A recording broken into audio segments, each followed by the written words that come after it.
Music director పై పవన్ మళ్ళీ serious. గత కొద్ది రోజులుగా పవన్ కళ్యాణ్ తాజా చిత్రం కాటమరాయుడుపై ఒక రూమర్ మొదలై పవర్ స్టార్ అభిమానులను కలవరపెడుతోంది. అదేమిటంటే పవన్ తన తాజా చిత్రం కాటమరాయుడు సంగీత దర్శకుడు అనూప్ రూబెన్స్ పై కోపడ్డారు అని చెప్పుకుంటున్నారు. పాటలు బాగా వచ్చాయి, రాలేదు అన్న విషయంలో పవన్ సీరియస్ అవ్వలేదట. పవన్ కు చెప్పిన సమయానికి అనూప్ పాటలు ఇవ్వకపోవడమే కారణం అని చెప్తున్నారు. గోపాల గోపాల చిత్రం సమయంలో బడ్జెట్ పరిమితుల వలన అనూప్ రూబెన్స్ కి ఆ సినిమాకి సంగీతం అందించే అవకాశం దొరికింది.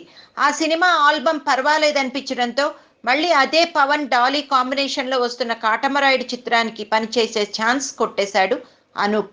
కానీ ఈసారి పవర్ స్టార్ ని మెప్పించలేకపోతున్నాడట.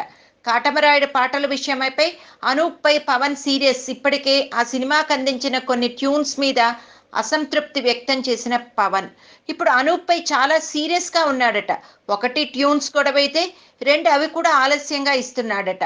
చెప్పిన టైంకి సంగీతం సర్దలేక పవన్ తో మాటలు అనిపించుకుంటున్నాడట ఈ యువ సంగీత దర్శకుడు. అందుకే పెద్దవాళ్లతో పని చేసేటప్పుడు జాగ్రత్తగా ఉండాలి. అవకాశం రావడమే గొప్ప విషయం కాబట్టి ఇలాంటి ఛాన్స్ మళ్ళీ వచ్చేలా పని చేయాలని. కానీ అనూప్ మాత్రం తన అలసత్వంతో బ్యాడ్ నేమ్ తెచ్చుకుంటున్నాడని ఇండస్ట్రీ ప్రజలు మాట్లాడుకుంటున్నారు. ఇది నిజమా?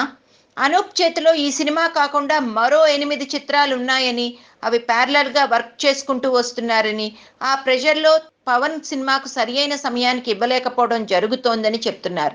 ఇదే పవన్కు నచ్చటం లేదని చెప్తున్నారు. అయితే ఈ సినిమాకు అద్భుతమైన ట్యూన్స్ని అనూప్ రెడీ చేస్తున్నారని తెలుస్తోంది. ఇక తెలుగు సంవత్సరాదికి పవర్ స్టార్ పవన్ కళ్యాణ్ కాటమరాయుడు చిత్రం విడుదల కాబోతోంది. ఈ సందర్భంగా సంక్రాంతికి కాటమరాయుడు సంక్రాంతి పోస్టర్ రిలీజ్ చేశారు. మంచి రెస్పాన్స్ వచ్చింది. సినిమా 2017 మార్చి 29న ఉగాదికి విడుదల కానుంది.